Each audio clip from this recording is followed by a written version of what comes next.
Pay scale বাস্তবায়ন কিভাবে হবে সেটা নিয়ে মূলত এখন সবচাইতে আলোচনার একটি বিষয়। সরকারি কর্মকর্তা কর্মচারীদের নবম পে স্কেল আসলে কিভাবে বাস্তবায়ন হবে সেটা এখন সবচাইতে বড় প্রশ্ন।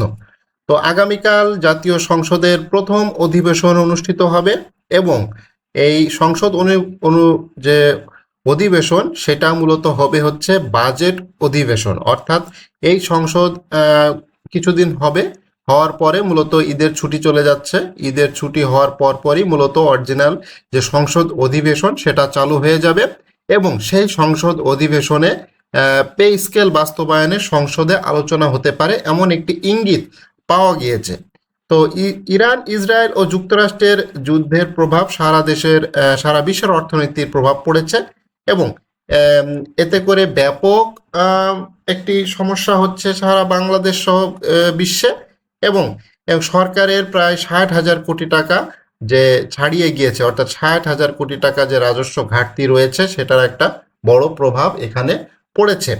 তো যেটার ফলে এখন যেহেতু সংকট আছে, টাকা পয়সার সমস্যা আছে, আবার এরই মধ্যে সরকার যেটা করেছে নির্বাচনী প্রতিশ্রুতি, সেটা হচ্ছে যে ফ্যামিলি কার্ড চালু করে দিয়েছে এবং ফ্যামিলি কার্ডের যে অর্থ সেটা মূলত অলরেডি বিভিন্ন সোর্স থেকে নেওয়া হয়েছে। তো এই পে স্কেলের জন্য কিন্তু একটা টাকা বরাদ্দ রাখা হয়েছিল, তারপরেও সেখান থেকে সেই টাকাটা সরিয়ে নিয়ে ফ্যামিলি কার্ডের জন্যই মূলত দেওয়া হয়েছে।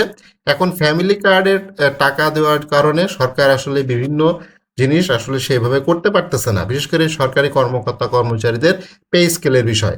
তো পে স্কেলের বিষয়ে আসলে দেশের প্রায় 80% মানুষের যারা আর কি সরকারি চাকরি করে না তাদের একটা নেগেটিভ ধারণা রয়েছে যে পে স্কেল দিলে জিনিসপত্রের দাম বেড়ে যাবে এবং পে স্কেলকে আসলে কেই সমর্থন করতেছে না। কোনো মানুষ, আপনি রাস্তাঘাটে যাদের কাছেই এই বিষয়গুলো নিয়ে আলোচনা করবেন, একমাত্র সরকারি চাকরিজীবীরা আছে তারা তো অবশ্যই চাইবে তাদের পে স্কেলের জন্য।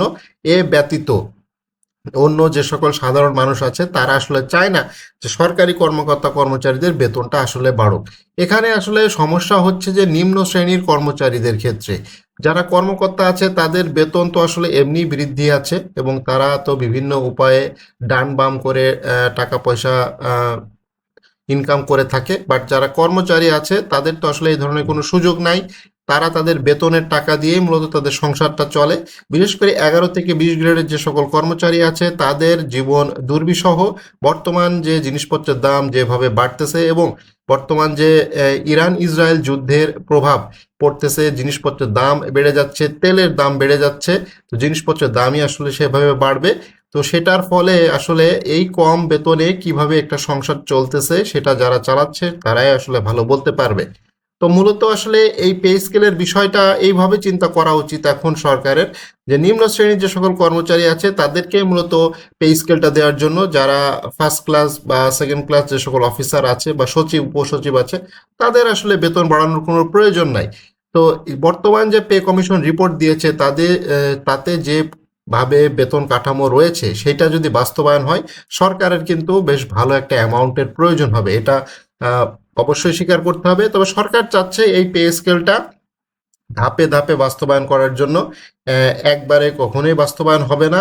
এর আগেও যে পে স্কেল হয়েছিল সেটাও সেভাবে ধাপে ধাপে বাস্তবায়ন হয়েছিল। এবারও নবম পে স্কেল যদি সরকার দিয়ে থাকে তাহলে অবশ্যই এটা ধাপে ধাপে বাস্তবায়ন হবে, একবারে হবে না। তবে এই অর্থ বছরে পে স্কেলটা চালু হবে কিনা সেটাই এখন সবচাইতে বড় প্রশ্ন।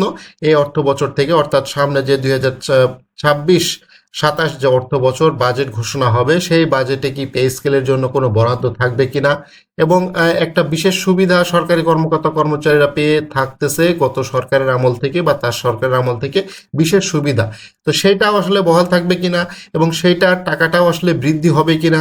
তো সব কিছু মিলায় আসলে এই জাতীয় সংসদের দিকেই মূলত তাকিয়ে থাকতে হবে সরকারি কর্মকর্তা কর্মচারীদের এবং বাজেট অধিবেশনগুলোতে এই পে স্কেল নিয়ে আলোচনা হবে সংসদে, সেটাই মূলত দেখার বিষয়। এবং পে স্কেল নিয়ে যে সকল দুইজন মন্ত্রী, প্রতিমন্ত্রী নুরুল হক নূর এবং জোনায়েদ সাকি তো পরিকল্পনা মন্ত্রণালয়ে তিনি প্রতিমন্ত্রী, তো তিনি তো এই বিষয় নিয়ে যাচাই বাছাই করবেন এবং তিনি তো সব কিছুই জানেন যে একজন তৃতীয় এবং চতুর্থ শ্রেণী কর্মচারী কিভাবে তাদের সংসার চালাচ্ছে। তো তাদের কাছে নতুন করে কোনো কিছু বলার কিছু নাই। নুরুল হক নূর তিনি সংসদে যাবেন এবং জোনায়েদ সাকি তিনিও সংসদে যাবেন। যেহেতু তারা মন্ত্রী সমমান পর্যায়ে রয়েছেন, তারা তো এই বিষয়ে তো অবশ্যই নিম্ন শ্রেণী কর্মচারীদের পক্ষে কথা বলা উচিত। অতীতেও তারা কথা বলেছে, আশা করা যায় সংসদেও তারা কথা বলবে। যদি কথা না বলে থাকে তাহলে যেটা আসলে বলা হয় যে জাতীয় বেঈমান হিসাবে যে খ্যাতি দেওয়ার একটা আমাদের আছে, তো সেটাই তারা উপাধি পাবে। যদি এই ধরনের আলোচনা বা তাদের যে পদক্ষেপ যদি না হয়ে থাকে তাহলে কর্মচারীরা খুবই হতাশ হবে, কারণ তারা তাদের দিকেই মূলত এই সকল কর্মচারী এবং কর্মচারী নেতারা তাকিয়ে রয়েছে যে কিভাবে তারা সংসদে এই পে স্কেল বিষয়ে আলাপ আলোচনা তুলে খুব দ্রুত যে আগামী অর্থবছর থেকেই যাতে এই পে স্কেলটা দ্রুত বাস্তবায়ন করতে পারে।